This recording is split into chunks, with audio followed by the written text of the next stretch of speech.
감사합니다. 헤롯의 대중집회에 모인 백성들, 그들이 헤롯의 설교를 들으며 신의 언어라, 그리고 집회에 참석해서 그들은 하나님께 영광이 아니라 헤롯에게 영광을 드리고 있습니다. 결국은 하나님에게 종이냐 아니면 사람의 종이냐, 우리는 이렇게 늘 갈라지게 됩니다. 어떤 언어를 먹으며 우리는 지금까지 발달해 왔을까? 각자의 언어 속에서 오늘 내 자신을 곰곰이 생각해보고 지금부터 하나님께 이주되어 말씀으로 성장하시는 귀한이 한 날이 되기를 원합니다. 23절로 25절. 그러나 그가 영광을 하나님에게 주지 않은 것 대신에 주의 사자가 곧 친히 벌레 먹게 되어 혼이 나갔더라. 그러자 하나님의 말씀은 성장하고 많아지더라. 그래서 바나바와 사울도 예루살렘에서 봉사를 채우고 마가라 초청된 요한을 데리고 돌아왔다 그랬어요. 하나님께 영광을 돌려드린다. 돌려드리는 게 아니라 그냥 주는 겁니다. 하나님께 영광을 넘겨주지 않았다. 계시록 2장 7절에는 귀를 소유한 자는 그 영이 교회 삶에게 무엇을 말씀하시는지 들으라. 이기는 그에게 나는 하나님의 낙원의 중심 안에 있는 생명나무에서 나온 것으로 먹도록 줄 것이다. 이게 주다라는 단어입니다. 이겨야 되는데 이길 수 있는 방법을 제시해 놓으셨어요. 들어야 된다고요. 들어라. 들어야 이긴다. 그럼 이겨야 되는데 뭘 이겨야 된다는 말인가? 요한복음 16장 33절의 원어 해석은 이것을 너의 삶에게 전하였도다. 너의 삶이 내 안에서 평안을 가지게 하려 함이요 세상 안에서 너의 삶이 환난을 당하나 오히려 담대하라. 내가 세상을 이기었노라. 세상을 이겨야 된다는 거예요. 그럼 보여지는 물질계에도 우리는 세상이라고 말하고 우리에게 주어져 있는 우리의 삶도 세상이라고 이야기합니다. 그러면 성경에서 이야기하고 있는 세상은 저와 여러분들입니다. 그래서 이 세상을 극복해야 되고 이 세상을 정복해야 되는데 정복하고 극복하기 위해서는 우리에게는 반드시 늘 새로운 언어가 우리 안에 들어와 줘야 된다는 겁니다. 이 세상은 어떤 세상이냐?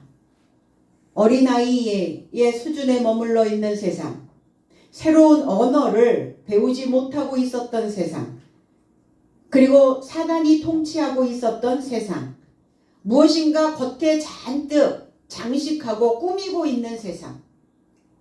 그러니까 내 본연의 모습이 어떤 모습인지 잘 몰라요. 너무 많이 꾸며가지고. 진정한 그리스도인들의 모습은 어떤 모습일까? 너무 많이 그리스도인인 척 하면서 자기를 꾸며대서 모르겠어요. 그리스도인이 어떤 사람들인지. 이 상태가 너무 많이 꾸미고 너무 많이 더덕더덕 붙여놓으니까 속은 부패하여 있더라. 그래서 부패하고 있는 사단이 통치를 하고 있는 이러한 세상에 있는 이 세상을 이겨야 된다. 그러면 이 세상은 어떻게 만들어졌는가? 잘못 입고 있었다는 거예요. 내 옷이 아닌데 잘못 입었어요. 우리는 태어나면서부터 태어났다라는 것은 신앙 안에서의 시작입니다. 신앙 안에서의 시작서부터 우리는 잘못된 옷을 입었죠. 가죽 옷을 입히셨단 말이에요. 짐승이 입어야 되는 옷입니다. 그런데 그 가죽이라고 하는 옷은 벗겨버리다라는 의미를 가지고 있어요.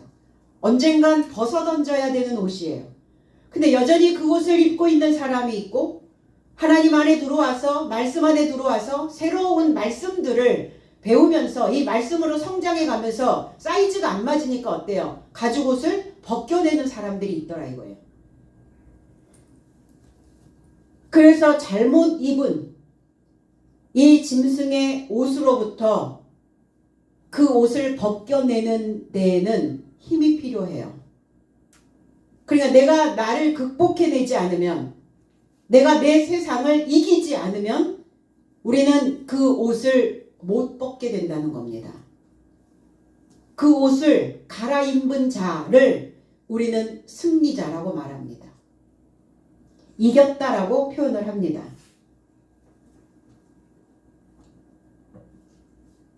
생명의 열매를, 낙원 안에 있는 생명의 과실을 주어서 주신다고 말씀하셨어요. 그걸 줘서 먹게 될 것이다.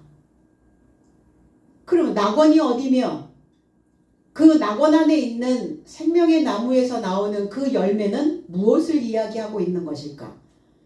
우리는 낙원이라고 얘기하면 꼭 죽어서 가야 되는 곳이라고 생각을 하고 있는데, 이 낙원의 중심 안에 있는 예수 그리스도의 생명의 나무에서 나오는 것을 먹도록 주신다고. 그러면 그 낙원은 어디에 있느냐? 이 즐거움의 동산이라는 뜻이에요. 즐거움의 동산, 낙원. 즐거움의 동산. 그러면 그 동산에는 과실이 맺히는데, 어떤 과실? 예수 그리스도라고 하는 지식의 과실, 지혜의 과실. 그러면 그 낙원은 어디에 있는가? 먹을 수 있도록 주신다는 건 그 말씀을 들을 때 깨닫는 자니 그랬어요. 그래서 30의 삶을, 60의 삶을, 100의 삶을 결실하는 자다, 이렇게 표현하고 있습니다.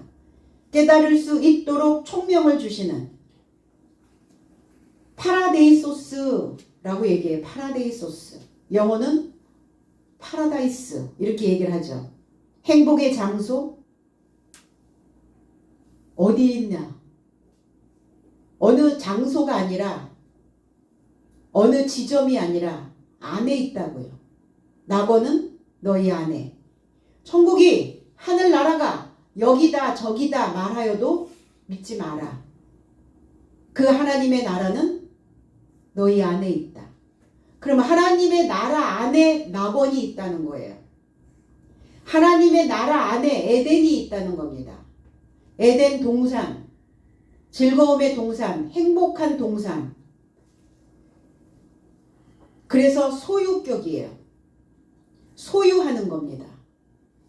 행복은 어떤 조건이 갖추어져서 행복한 게 아니라 행복한 마음을 소유하는 겁니다.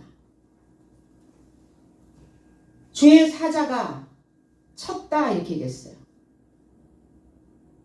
주의 사자가 어느 틈에 나와가지고 헤롯을 쳤단 말입니까?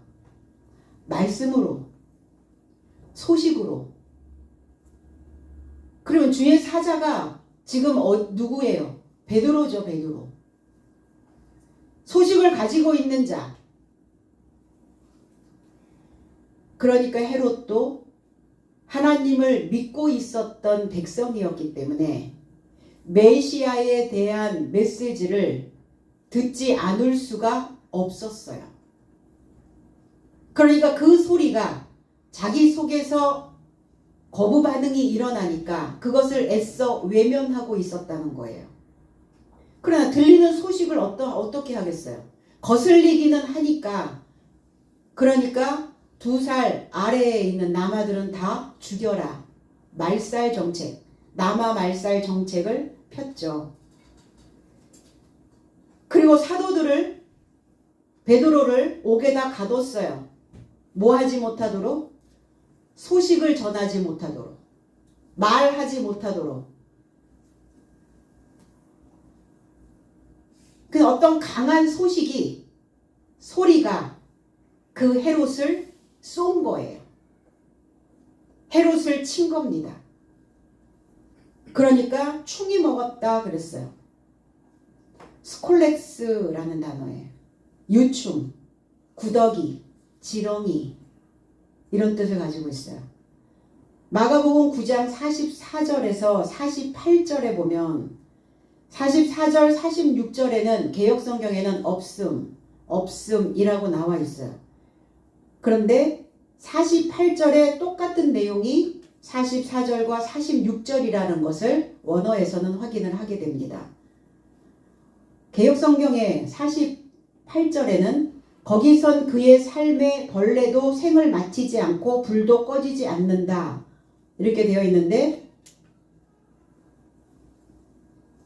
원어 성경에도 거기에는 벌레도 죽지 않고 불도 꺼지지 아니하느니라. 그 여기가 벌레가 죽지 않는, 불도 꺼지지 않는, 벌레도 생을 마치지 않는, 벌레도 죽지를 않는 곳이 어디냐? 불의 지옥. 그 불의 지옥이 어디냐? 혀예요, 혀. 혀는 불이요, 불의의 세계라. 이렇게 말씀하셨거든요. 혀에 벌레가 붙어 있는데 벌레가 죽지도 않는데요. 그러니까 이 혀에서 끊임없이 불이 나오는데 뭐가 쏟아지는 거예요? 벌레가, 구더기가, 지렁이가. 그래서 이와 같이 혀는 나의 지체 삶 안에 지명되었다 이랬어요. 그래서 혀에서 나오는 그 소리가 몸 전체를 더럽힌다 이렇게 표현하시거든요. 말이 사람을 더럽혀요. 그러면 상대를 더럽히려면 내가 먼저 더러워져야죠. 아, 나는 깨끗한데 상대를 더럽힐 수 있나요? 그렇지 않죠. 내가 더러워져 있기 때문에 내 입에서 나오는 혀가 그 구더기도 죽이지 못하는, 벌레도 죽지 않는 그 혀를 가지고 있기 때문에 상대를 부패하게 만든다는 거예요. 상한 감정, 이렇게 표현을 하죠. 시편 22편 6절에 다윗은 자신을 이렇게 고백합니다. 나는 벌레요, 사람이 아니라 사람의 비방거리요 백성의 조롱거리니이다 그랬어요. 너무나 많은 사람들로 인한 공고함, 고통. 그러니까 다윗도 순간순간 자기가 사람이 아니라 벌레가 돼버리는 거예요. 다윗의 입에서 나가는 그 소리가 사람들을 괴롭히고 사람들을 더럽히고, 그러나 사람만 괴롭히면 괜찮은데 나도 더럽혀진다는 얘기예요. 그러니까 다윗을 이렇게 얘기하는 거죠. 나는 벌레다 이렇게.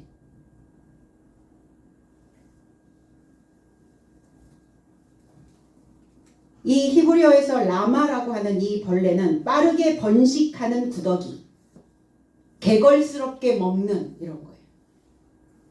그러니까 얼마나 빠르게 입에 담지 못할 소리들이 얼마나 빠르게 스피드하게 나가냐는 거예요. 구더기라고요. 왜 벌레가 되는가? 자신을 높이다, 자기를 들어 올리다, 오만하다 이런 뜻이에요. 교만해지지 않았는데, 오만하지 않은데, 내가 나를 높인 적도 없는데 내가 어떻게 구더기가 됐단 말인가? 내가 어떻게 지렁이가 됐단 말인가? 지렁이였을 때 우리를 부르신 거예요. 지렁이 같은 너 야곱아 이렇게 말씀하시잖아요. 야곱도 지렁이였어요. 뭐만 했어요? 누군가에게 밟히면 꿈틀꿈틀 뭐하지 못하고 그 자리를, 그 상황을, 그 입에서 나오는 그 혀의 상태에서 벗어나지 못하고, 이 벌레거든요. 이사야 선지자는 14장 11절에 이렇게 표현합니다. 내 영화가 음부에 떨어졌으며 너의 비파 소리까지로다. 구더기가 너의 아래에 깔리며 지렁이가 너를 덮었도다. 너의 비파, 소리내는 악기입니다. 현악기예요. 현악기입니다. 무엇인가 퉁 튕겨지면 이 목에 있는 줄이, 이 성대가 떨리면서 소리가 나와요. 현악기. 그 소리까지 음부에 떨어졌다. 그러니까 내 혀가 음부가 되어지면 불이 꺼지질 않아요. 항상 입에서 그게 불이 뿜어져 나오는 거죠. 어리석게 되어지고 그 소리가 시들어져 버리는 무엇인가 사람들의 마음을 격동시키는 소리. 네 아래, 네 바닥에 지렁이가 그 유충이 깔려 있다. 그래서 이 지렁이라고 하는 이 단어 속에서 부지 중에 말하다 이런 표현을 가지고 있어요. 그리고 생각 없이 말하다. 지렁이가 뭐라고요? 부지 중에 말하다. 생각 없이 말하는 자, 지렁이. 야곱도 좀 그랬죠. 자기의 욕심을 챙기는, 형을 밀쳐내고 들어가는, 장자권을 뺏는. 그래서 부지중이라고 하는 이 단어를 히브리어에서 찾아보니까 본인이 그것을 미처 죄인인 줄 자각하지 못하고 있는 무지의 상태. 이게 부지중이래요. 그러니까 내 안에 잠복되어져 있는 거예요. 그러니까 우리는 부지중에 말해요. 내가 인식하지 못해요. 우리는 무의식적으로 말한다 이렇게 얘기하는데 성경에는 부지중에 말한다 이렇게 표현을 하고 있어요. 욥기서 7장 5절에도 내 살에는 구더기와 흙덩이가 의복처럼 입혔고 내 피부는 굳어졌다가 터지는구나 그랬어요. 욥이 내 살에는 구더기와 흙덩이가 입혀졌다. 의복처럼. 욥이 벌레가 돼버린 거예요. 벌레에 먹혔어요. 왜 벌레에 먹혔을까? 욥은 자신을 이렇게 표현하거든요. 내게는 반항하는 마음과 근심이 있도다. 교훈이 막 들어가니까 욥을 강화시키는 그 친구들이 교훈을 막 주니까 팩트 난리죠. 팩트. 욥의 어떤 고난에 대하여 위로하거나 그 감정을 도와주거나 그러지 않고 사실, 진실 있는 그 내용 그대로를 막 전하니까 반항하는 마음과 근심이 있다. 이게 벌레란 말이에요. 그런데 욥은 자기의 세상을 극복합니다. 자기의 그 세상을 이깁니다. 그래서 욥기서 23장 10절에는 그러나 내가 가는 길을 그가 아시나니 그가 나를 단련하신 후에는 내가 정금같이 나오리라. 그 믿음이 있었어요. 소망을 놓지 않았다는 겁니다. 소망을 놓지 않은 욥은 더 이상 벌레에게 먹히지 않는 변화된 삶을 소유하게 되었다는 겁니다.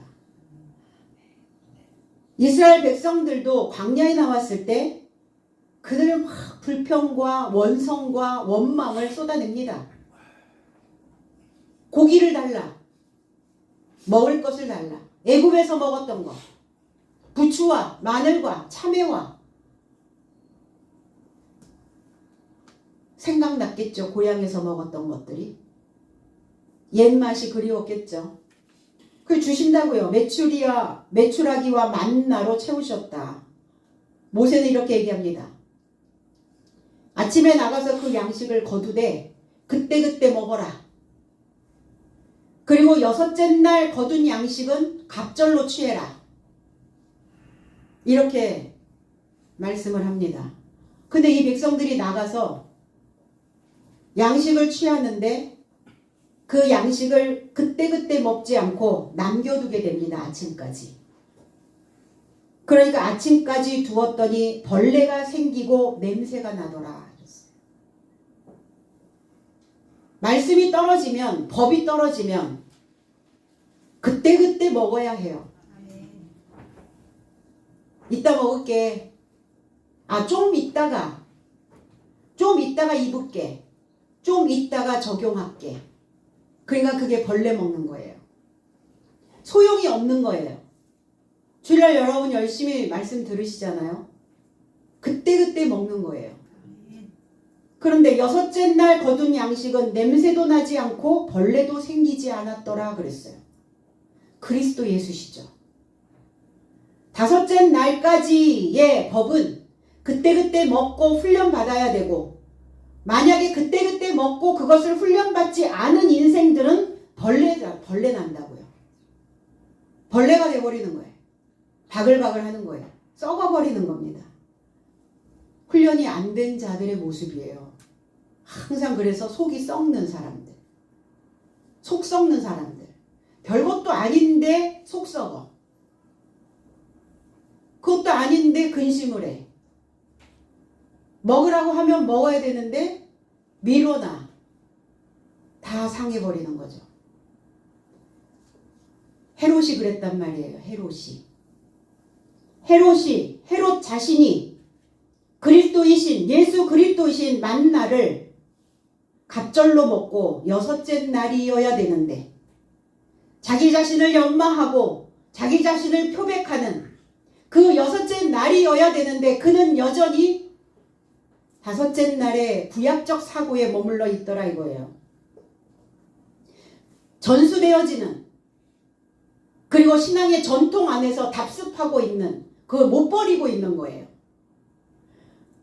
사도들이 증거하는, 그리스도 예수가 증거하는 그 메시지는, 그 설교는, 그 가르침은 어려울 수밖에 없어요. 주님이 오셔서 메시지를 증거하였을 때 어렵도다 이랬어요. 그러니까 어려우니까 뭐 해보라고요? 꽉꽉 씹어 먹으라고 그랬어요. 꼭꼭 씹어 먹어라. 내 말은 그렇게 술술 넘어가는 그러한 메시지가 아니다.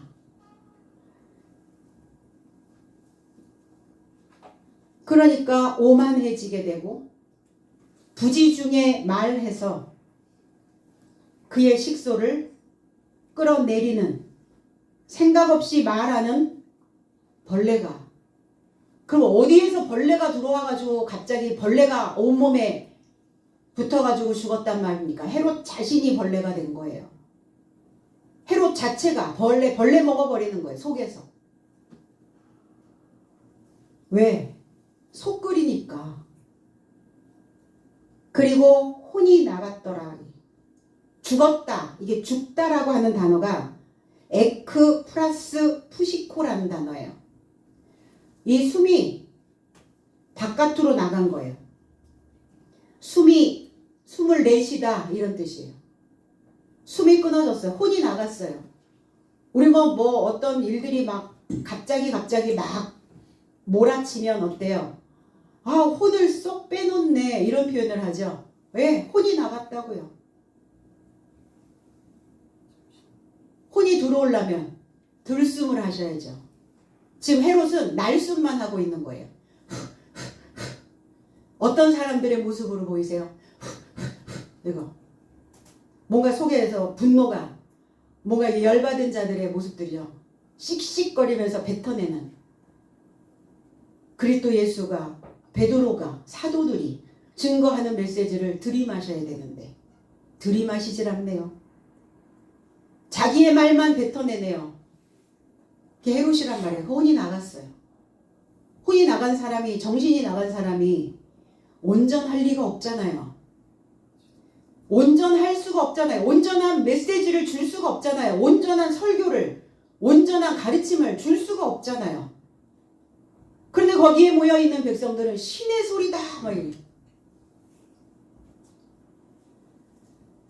비유맞히기 시작하는 거죠. 사도행전 5장 17절에는 그런데 어떤 장정이 아나니아라는 이름으로 그의 아내 삽비라와 더불어 재산을 팔아서 그 값으로부터 가로챘으니 그랬어요. 아나니아와 삽비라의 사건을 우리는 압니다. 아나니아와 삽비라의 이 사건에서 그가 땅을 팔고 땅값 얼마를 감춤해, 그리고 그들이 혼이 나갔더라 이랬어요.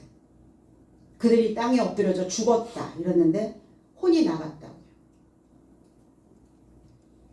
아나니아라고 하는 여호와는 은혜로우시다. 삽비라라고 하는 사파이어, 청옥이죠. 사파이어, 불변, 변하지 않는, 그리고 성실한 자여야 되는데 마음을 숨겼다고요. 무슨 땅을 팔았겠어요? 우리가 땅이고 우리의 마음이 땅인데 마음을 숨겨요. 숨겨놓고 있다고. 감춰놓고 있다고요.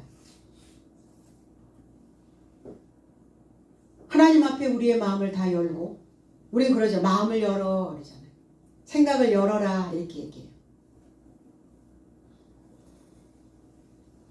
이들도 혼이 떠났습니다.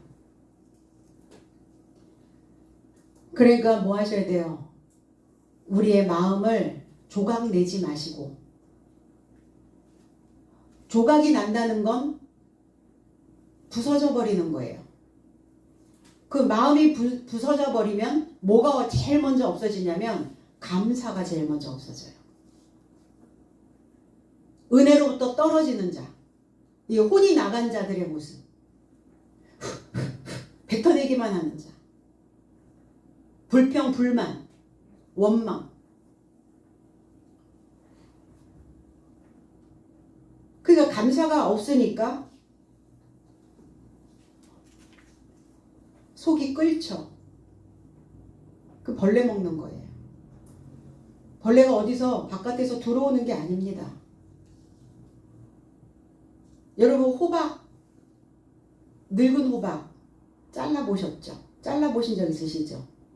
겉은 너무너무 멀쩡해서, 겉은 너무 성성해서, 아, 내가 지난달에 이 호박을 갖다 놨는데 이렇게 겉이 성성한 것처럼 속도 성성하겠지.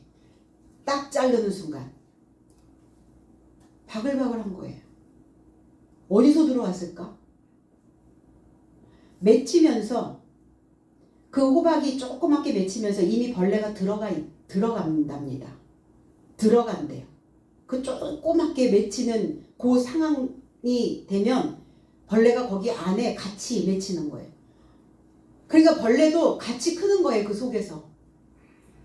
그러다가 시기를 놓쳐버리면 벌레가 확 번식을 해버리는 거죠. 뭐하지 않으면. 그때그때 그거를 잘라서 그때그때 그것을 소비하지 않으니까. 말씀은 그때그때 잘라서 말씀을 먹어야 되는데 그때그때 먹지 않으니까 벌레가 번식해버리는 거예요. 말씀을 먹지 않은 내 속을 얼마나 좋아하겠어요. 말씀을 접목시키지 않는 내 상태를 얼마나 좋아하겠어요. 그러니까 뭐 개걸스럽게 먹는 거죠. 헤롯의 벌레, 헤롯 자체가 벌레를 계속 키워온 거죠. 그래서 헤롯의 벌레가 죽어야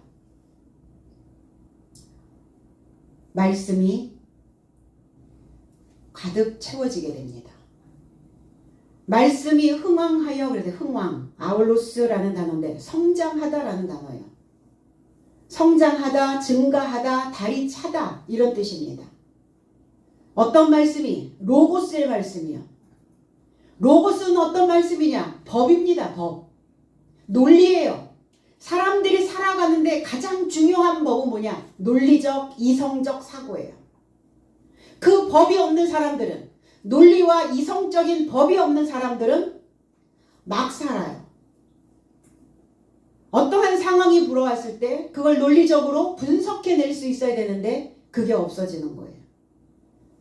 성장 안 되죠, 당연히. 벌레가 내 속에서 개걸스럽게 먹고 있는데 무슨 성장이 일어나겠어요. 속 다 썩어버리죠. 썩어 문드러진다니까요. 그래서 표현 중에 그런 표현이 있죠. 내 속이 썩어 문드러졌어. 그 얘기는 뭐예요? 벌레야, 이렇게 얘기하는 거예요. 내 속은 벌레로 가득 찼어. 이 얘기를 하는 거예요. 베드로후서 3장 18절에 또한 나의 삶의 주와 그리스도 예수 구세주의 은혜와 지식 안에서 성장하라. 영광이 저에게 그리고 이제와 내세의 날에 이루고자 함이라 그랬어요. 성장하면 어떤 상황이 벌어지느냐? 내세에 이르른대요. 이생과 내생, 현생과 내생. 우리의 목적은 내세에 이르르는 거죠. 그 내세가 죽어서 가는 곳입니까? 살아있을 때 만들어내는 곳입니다. 그 내세를 우리는 이렇게 얘기합니다. 옛삶과 그의 행실을 벗어버리고 새 삶이 되었다. 창조하신 자의 형상이 되었다. 옛것을 벗어버린 자의 그 모습이 내세에 이르는 삶이라는 거예요. 그 내세에 이르는 삶이 누구냐? 그리스도 예수시고 거기에서 배운 사도들의 모습이 내세가 되어진 자들의 모습입니다. 그럼 우리도 살아가면서 보여지죠? 내세에 이르러 있는 성장한 자의 모습 느껴지죠? 알아차려지죠? 그럼 각자도 알아차려지죠. 여전히 중세에, 여전히 근세에 20세기에 머물러 있는 사람들도 있다. 내세는 언제 갈 거냐? 현세도 못 왔는데. 현세에서 살면서 내세를 만드셔야 되는데 중세나 근세에 있으면 언제 만드시냐고. 사고의 문제예요. 항상 말씀드리지만 항상 이게 사고의 문제, 생각의 문제, 마음먹기의 문제. 그럼 우리의 내세는 낙원이죠. 여호와의 증인들은 이렇게 얘기합니다. 지상낙원. 어떻게 보면 맞는 말이죠. 그런데 그들은 교묘하게 자기들만의 교리로 사람들을 또 눈속임하고 있어요. 지상이 여기 보여지는 물질계입니까? 그들은 보여지는 물질계 다 바깥으로 꺼내놓죠. 보여지는 물질계가 어떻게 낙원이 될 수 있어요? 낙원입니까? 이 우주촌이?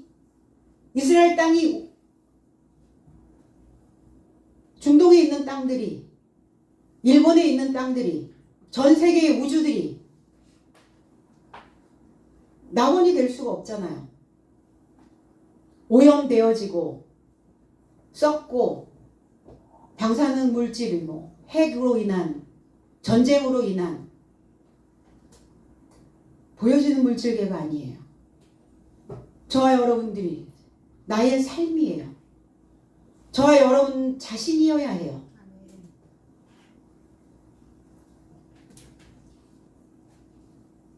그래서 내세는 나를 낙원 안에 머물게 만든다. 즐거움의 동산. 그래서 세상에는 수가 두 종류의 수죠. 양수냐 음수냐. 양수는 우리는 플러스라고 얘기를 하고 음수는 마이너스를 의미하고 있어요. 그러니까 인생도 항상 둘로 나누어지죠. 내가 마음 먹은 대로 내 세상을 이기며 주도권을 잡고 살아가는 사람을 양수 인생이라고 얘기하고 있고, 그 감정에 의해서 이끌리듯 사는 사람들을, 주도적으로 살지 못하는 이러한 사람들을 음수 인생이라고 말합니다. 나는 과연 양수 인간인가 아니면 음수 인간인가? 누가 나한테 피해도 주지 않고 누군가 나에게 손실을 주지 않는데 내가 항상 마이너스 된 음수 인간의 삶을 살고 있으면 늘 피해의식에 시달려요. 그래서 양수된 인생들은 내 감정을 조절하고 믿음을 바탕으로, 신뢰를 바탕으로 어떠한 상황이 와도, 어떤 불리한 상황이 와도 그 불리한 상황에 나를 잠식시키지 않고 그 어떤 상황들을 긍정적으로 해석해낸다는 겁니다. 그러니까 양수냐 음수냐는 내가 어떠한 관점으로 그것을 해석해내느냐에 따라 달라질 수 있다. 우리는 한때는 음수 인간으로 살아온 적이 많죠. 내 감정이 상하면 타인을 공격하고 그 좁아 터진 그곳에서 자라난 그 구부정한 나무들 많이 보셨죠? 우리는 그 나무를 보면 와, 어떻게 저 바위 틈 속에서 저렇게 자랐을까? 근데 그 자란 나무의 모습을 한번 보세요. 구부정해요. 쭉 뻗어 있지 않다는 거예요. 그러니까 그 나무는 고통이 오면 고통을 감당만 하고 있었어. 감당을 하고 있으니까 어때요? 속이 꼬여 있단 말이에요.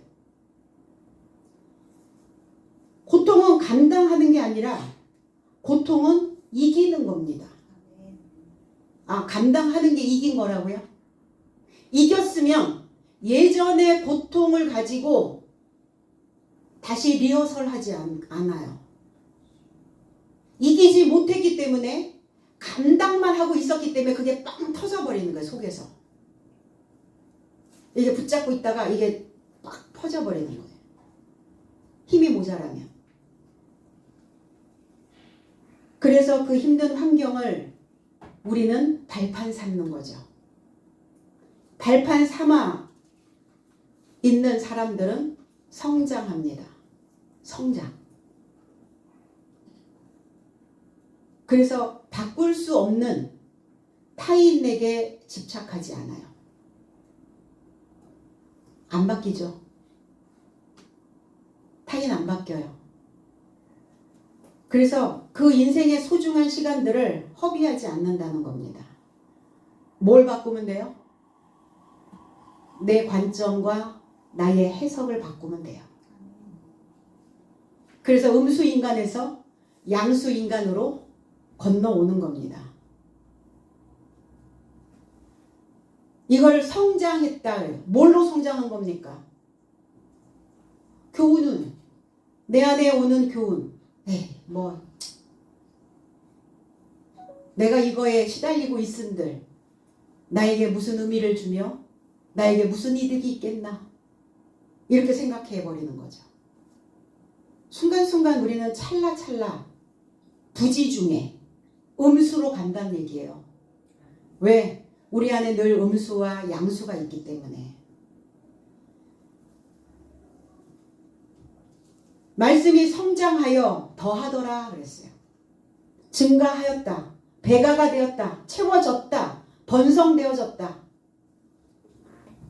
그러니까 우리는 하나님과 내가 한 무리가 되어져야 돼요. 한 다발이 되어져야 돼요. 한 마음과 한 뜻이 되어져야 이렇게 증가되어질 수 있어요. 말씀이 그리고 성장이 그 성장되어진 삶으로 채워지는 거예요. 그래야 채워져요. 성장된 내 모습으로 채우지 않으면 항상 배를 골아요. 히브리서 6장 14절로 15절의 원어 해석은 이르시되 내가 반드시 너를 축복하고 축복할 것이며 너를 번성케 하고 번성케 할 것이다. 그가 이같이 오래 참아 연결된 소식에 도달하였느니라. 번성케 할 것이다. 많아지게 할 것이다. 증가되어지게 할 것이다. 무엇이? 말씀이. 오래 참아서 연결된 소식에 도달했다. 아브라함에 대한 메시지예요. 그럼 그 오래 참음이 하나님이셨을까? 아니면 아브라함이었을까? 하나님도 우리를 향하여 오래 참아주셨지만 아브라함이 연결된 소식에 도달하고자 자기 자신을 인내하며 자기 자신의 마음을 지켜내며 자기의 세상을 극복하며 그러면서 연결된 소식에 도달하게 된다는 겁니다. 그럼 아직 미처 도달하지 못한 아브라함을 저와 여러분들이 그 연결된 소식에 도달케 할 수 있도록 번성되어져야 된다는 얘기예요. 그리고 축복하신다고 좋은 말씀이란 뜻이에요. 율로게오, 좋은 말씀. 이 축복이란 단어가 히브리어로 넘어가면 바라크라는 단어예요. 무릎이라는 뜻입니다. 이 바라크라고 하는 이 단어가 머리 안에 반석을 두는 거예요. 머리 안에 그리스도 예수이신 반석을 두는 자, 그 자의 삶을 축복받았다라고 말합니다.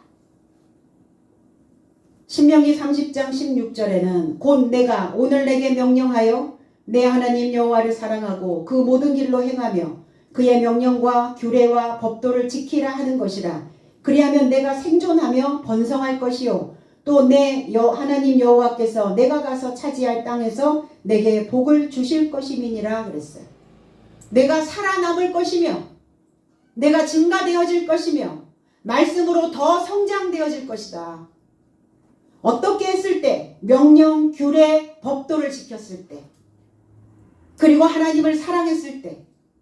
하나님을 사랑한다는 것은 뭐냐? 배우고 교육받아서 숨쉬는 겁니다. 이걸 사랑이라고 얘기했어요. 하나님에 대한 사랑. 들숨과 날숨을 하는 거예요. 그 교육받은 내용을 가지고 숨쉬는 집이 되는 겁니다. 내가 집에 들어오면 숨이 막혀, 이런 사람이 있죠. 그러니까 그 집이 숨쉬는 집이라는 건 숨이 막히는 집이라는 거예요. 숨쉬지 못하는 집이라는 거예요. 그러면 보여지는 건물의 문제입니까? 그 안에 살고 있는 사람의 문제입니까? 사람의 문제잖아요. 집 식구의 문제잖아요. 내가 집만 들어오면 숨이 막혀서 못 살겠다, 이런 사람, 이런 표현을 해요. 그럼 사랑한다는 건 사랑 안 한다는 얘기예요. 사랑 못 받고 있다는 얘기예요. 그 얘기가. 내가 하나님을 사랑합니다. 사랑은 숨쉬는 집을 만드는 겁니다. 어디에? 머리에. 어떻게? 배우고 교육받아서. 명령, 법령입니다. 명령. 그 짐을 지는 거예요. 법의 짐을 지는 겁니다. 규례, 제정된 관습입니다. 그 제정된 관습으로 윤곽을 만드는 거예요. 법도 판결되어진 것, 심판되어진 공식적인 어떤 선언, 말씀 66권이에요. 모세를 통해서 주셨던 말씀, 그것이 다 명령과 규례와 법도입니다. 그것을 차지할,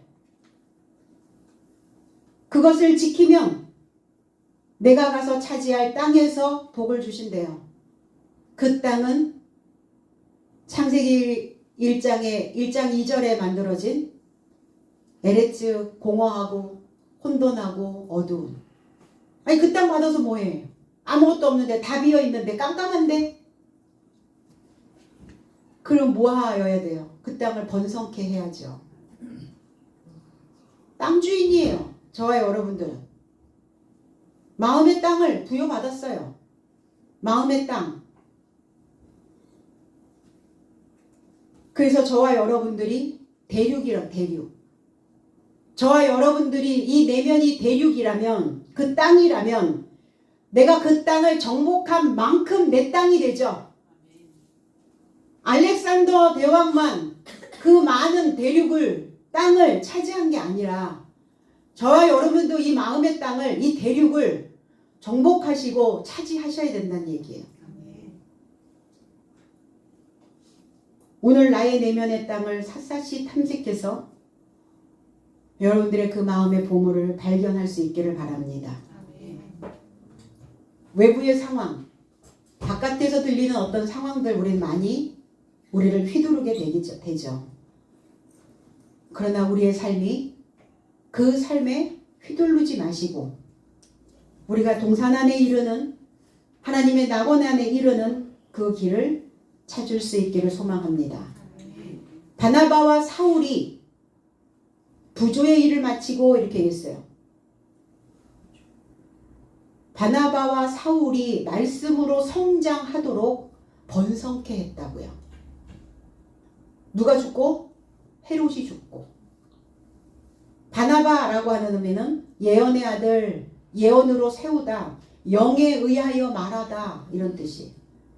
바나바의 출생은 구브로라고 하는 곳에서 출생했어요. 구리가 많이 나오는 곳이에요. 구브로는. 그리고 아름다운 곳입니다. 이 구브로에서 출생을 했고 레위족이었어요. 바나바는. 그러니까 제사장 지파였단 말이에요. 이 레위라고 하는 사람은, 레위라고 하는 의미는 달라붙다, 꼬아 짜다, 그리고 꾸다. 무엇과 무엇이 꼬아서 짜여져 있다고요. 내가 가지고 있는 것과 타인이 가지고 있는 것이 같이 얽혀 있다고요. 순수하게 내 것만 가지고 사는 것이 아니라 다른 사람의 것을 빌려와서 산다고요. 그래서 빚진 자라는 의미도 있습니다. 레위라고 하는 의미예요. 그래야 빚졌으니까 뭐 하셔야 돼요? 빚 갚아야죠. 사도들은 이 바나바를 위로의 아들이다 이렇게 불렀어요. 그러니까 사도들을 얼마나 잘 섬겼으면 사도들이 바나바를 통해서 위로를 받았겠어요. 그러니까 위로의 아들이다. 난 바나바를 만나면 위로를 받아. 이런 표현을 하는 거예요. 섬겼다는 건, 봉사했다는 건 빚 갚은 겁니다. 그가 진 채무는 얼마였을까? 저와 여러분들이 하나님께 진 빚은 얼마일까요? 무엇으로 빚을 졌단 말입니까? 나를 살게 하는 그 의미를 주신 주님께 우리는 빚진 자입니다. 그럼 나는 나를 살게 하는, 나를 살아낼 수 있도록 만드신 그 하나님께 나는 얼마나 갚고 있느냐예요.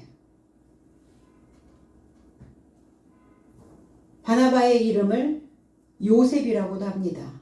그가 더할 것이다. 더하다, 플러스, 양수인간. 그러니까 어때요? 매사에 이기는 거예요. 그럼 이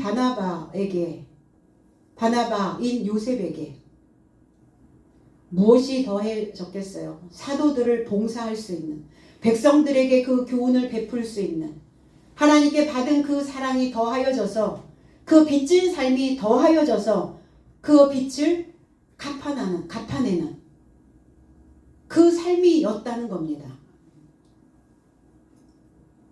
그래서 우리의 신앙은 그냥 이렇게 흘러가지 않고 이 빚진 것을 반드시 갚을 수 있도록 백데나리온 빚진 자를 붙여주신다는 겁니다. 우리를 음에서 양으로 이끌어내시는, 우리를 그래서 양으로 이끌어내시면서 갚을 수 있도록, 그 어떤 만남이든 그냥 만남은 없다는 거예요. 내가 하필 왜 이런 인간을 만나서, 우리 이런 표현들을 많이 하죠. 왜? 나도 음수인데 만난 인간도 음수네. 그러니까 마이너스끼리 사니까 얼마나 쪼들리겠어요, 삶이. 우리는 하나님을 믿으면서 어떤 소망을 가져야 되느냐? 이 이제 적자를 흑자로 바꾸는 소망을 가져야죠. 누가 해줘야 됩니까? 배운 자가 하는 거예요. 그래서 제자들을 가르치신 거예요. 그 사역을 하신 거예요. 주님의 공생의 기간 동안 가장 중요한 사역이었죠. 교육을 받으면, 가르침을 받으면 고쳐집니다. 가르침을 받은 자는 선포하게 됩니다. 거기에 다 들어가 있는 거예요. 주님의 사역이. 그러니까 우리가 이 마이너스 인생을 그냥 만나게 하신 게 아니다라는 것을 진작 깨달았으면 많이 갚았을 텐데.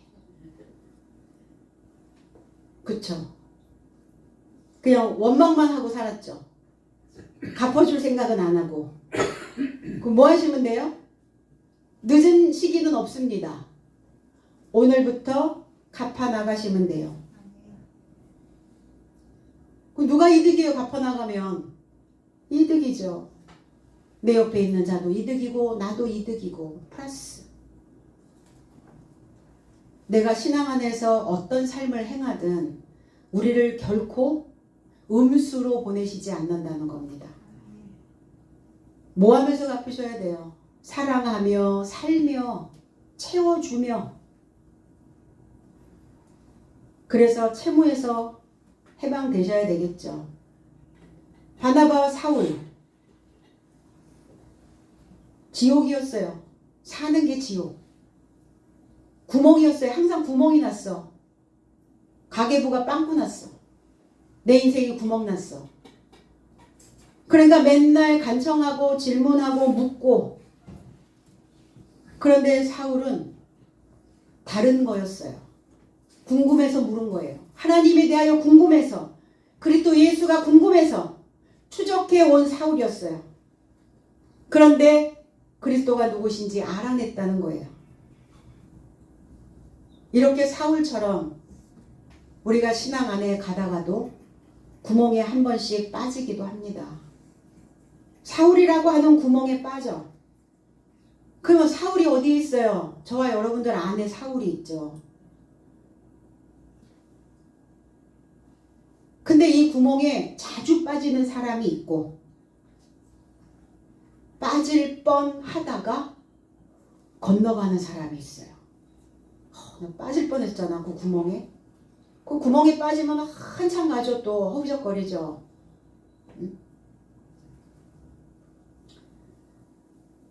그래서 구멍에 빠질 뻔 하다가 건너오는 사람들은 매사에 고맙다는 말을 많이 합니다. 고마워.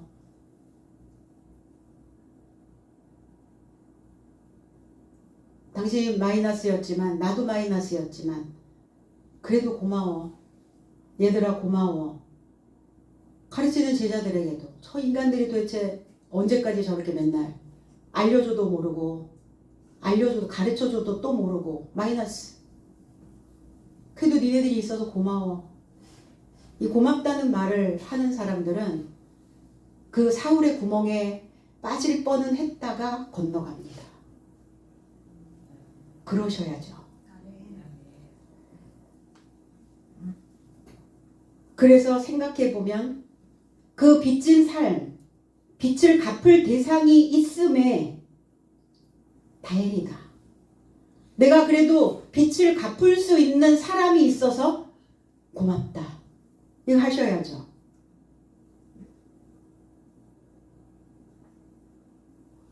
연마되어져 있는 내 본성이 연결되어져서 나에게 무엇인가를 계속 줄 때 우리는 구멍이 납니다. 그럴 때 부르세요. 한 번씩. 정신 차리라고. 사울아 사울아 부르시는 거예요. 하나님. 너 지금 구멍이야. 너 구멍 났어. 건너가야 되지 않겠니? 고맙다는 말 한 번 하면 고맙다는 말, 감사하는 마음. 그러면 건너갈 텐데. 오늘 건너가신 줄 믿습니다. 부조의 일을 마쳤다. 직무. 우리에게 주신 직무가 있어요. 봉사자입니다. 우리는 어떤 봉사를 해야 되는가? 화해의 봉사직을 주셨다. 고린도후서 5장 18절에. 그래서 너의 삶을 예수 그리스도로 인하여 자신과 화해시켰던 하나님 안에서 나온 모든 삶과 내 삶에게 화해의 봉사직을 주셨으니 그랬어요. 우리 어떤 봉사를 해야 되냐? 하나님과 화해하는 봉사. 그러기 위해서는 나 자신과 화해하래요. 내 자신에게 화나 있는 사람은 항상 타인에게 화를 내요. 나하고 화해가 잘 되고 나하고 화목한 사람은 늘 사람들과 화목하게 됩니다. 그래서 내 자신을 화목하게 만드는 그 봉사직을 우리에게 주셨다고요. 그래서 이 봉사직을 완수할 수 있는 자는 표면에서 이면으로, 사망에서 생명으로, 그리고 구부러진 삶에서 쭉쭉 뻗은 그 삶으로 성장하게 된다는 겁니다. 부조의 일을 마쳤다. 봉사의 일을 마쳤다. 직무 수행 완수됐다고요. 구멍이 평평하게 됐다고요. 메꿔졌습니다. 마가라 하는 요한을 데리고 돌아왔더라. 우리는 반드시 마가라 하는 요한을 데리고 돌아가셔야 됩니다. 마가, 빛이다. 빛을 비추다. 요한, 여호와의 총회하심, 여호와의 사랑하는 자. 내게 빛이 들어오니까 깨달은 말씀이, 이해되는 말씀이, 내 자신을 비추는 그 말씀으로 내가 그것을 받아들이니까 여호와의 사랑을 받는 자가 되었네요. 반드시 이 삶을 우리는 같이 데리고 다니셔야 된다는 겁니다. 나의 신앙의 헤롯은, 내 신앙 안에 헤롯은 벌레 밥으로 오늘 주시기 바랍니다. 그리고 아래로 내려가서 낮아져서 나를 비추고 여호와의 총애를 받는, 그래서 하나님에게 영화로운 삶을 드리는 그 인생이 다 되어지시기를 예수 그리스도 이름 안에서 축복드립니다. 기도하겠습니다.